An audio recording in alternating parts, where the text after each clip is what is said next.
Daniel wouldn't have played last week if Braith hadn't missed out on the game, so that one was pretty simple. We knew what we were doing there right from the start of the week. Braith, the attack just didn't click today. So did you put that down to something? Is that from Monday or just one of those days? No, we just missed the opportunities early. I thought we started the match all right. We probably had a few opportunities where we should have taken advantage of, which we didn't, which would have been probably about 4 or 5 in the first 20 minutes, and found ourselves 12-0 down, and I thought, we probably deserve to be better. And from there on, I think we just lacked a bit of confidence after that, and we weren't very assertive at all, and just got a bit of work to do on that for sure. What did you sense in that? You got into the 20-metre area often enough, probably to win the game. Yeah. Like over-eagerness and some poor kicks going deep or dead. Or we probably panicked a little bit, I suppose.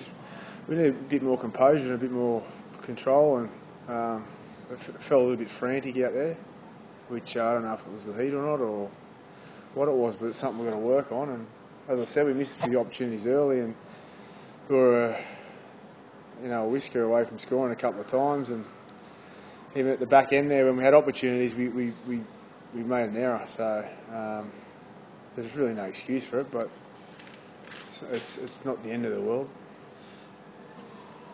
How much of an excuse, Brian, is the youth of the team when you're talking week in, week out NRL? No, it's not. We're not using that as an excuse.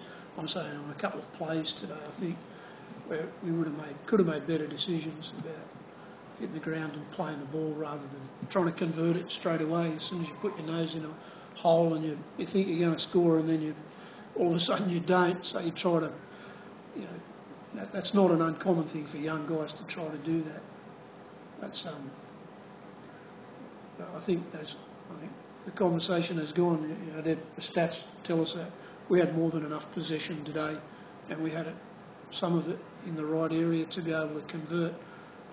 Just simple things today of at times where it's easy from the sideline. I'm still finding that a lot easier than a long time ago when I played, but we went left or to the long side when we could have played shorter, and we went short side sometimes and we could have gone the other way where it was more promising. And some of that's cohesion, and we'll still be doing that wrong at some stages during the season. Even when we win, I'm sure that still goes on, but today we just had too many of those where we just didn't get it right. Ron, do we know much more about, there's a game left, but do we know much more about the competition after 2 rounds than we do after 1?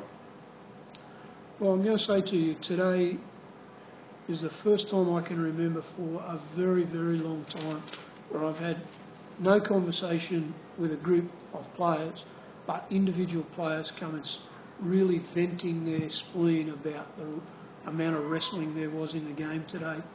They just felt that it was over the top. Could you see any of that from where you were?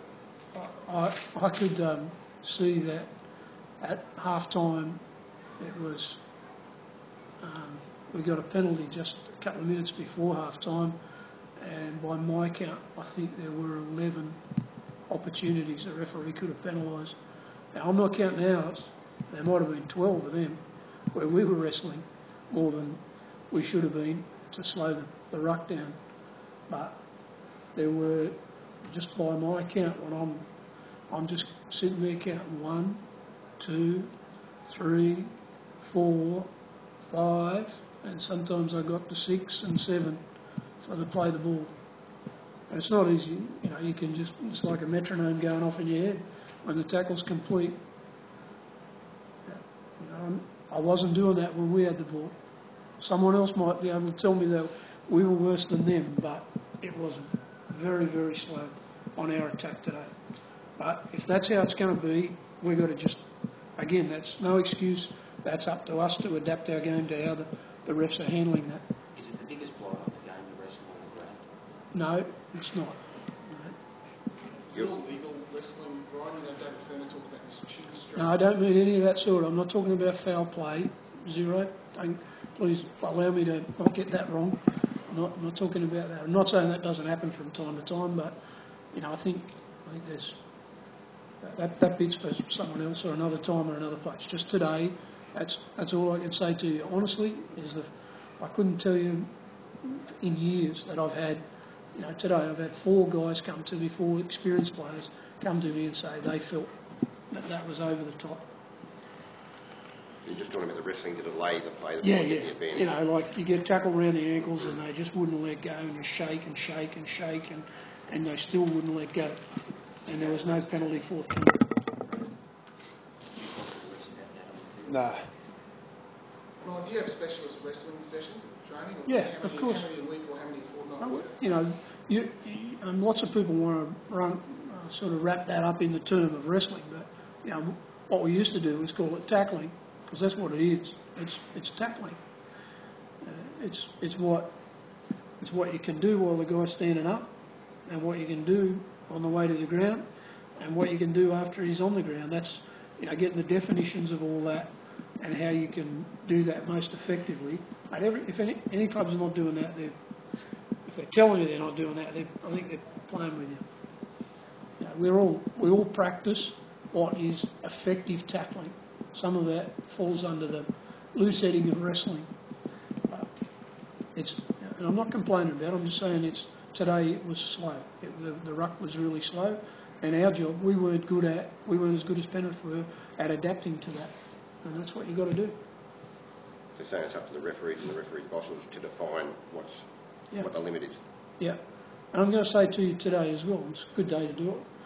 I'm got nothing else to talk about how good we played. I've been talking to referees' bosses, and they keep saying they're not doctors. But today you saw another example of where there was a turnover in the left corner for Penrith. They ran the ball on last play and lost it. And I think I'm right, that Michael Jennings was injured or appeared to be injured, and we were trying to play the ball from a handover from that last play where they'd committed an error. And we waited for what felt like an eternity, but it was probably a couple of minutes, because he was injured. And he was over there and the play the ball was over here, and we could have all played on. And the ref stopped the game until the Zambuck had done his business with him, magic sponge, got him up, and within 10, 15, 20 seconds, whatever it was, he pounced on a loose ball and ran 50 metres to score a try. Now, I'm going to suggest to you that he wasn't all that injured, and I reckon they didn't have to be a doctor to work out that there's another doctor over there, a proper doctor, who could come and have a look at him and tell him that he's crook. The trainers are all qualified about serious injury, and it's not just in today's game. There's a rule in our game where we shouldn't be stopping the game in those instances. When a player's injured and they can tell that he's not got a serious neck injury or concussion, take the ball off him, move it over there, play the ball, and on we go. And it's one of the biggest deterrents to continuous play in our game. And one of the things that's great about our game is the continuity of it. I would like to see them stop doing that and start doing what the rules give them here. There's an accommodation there for them to make the game flow on. Thanks. Thanks. Okay, this guy? Okay, overseas, okay.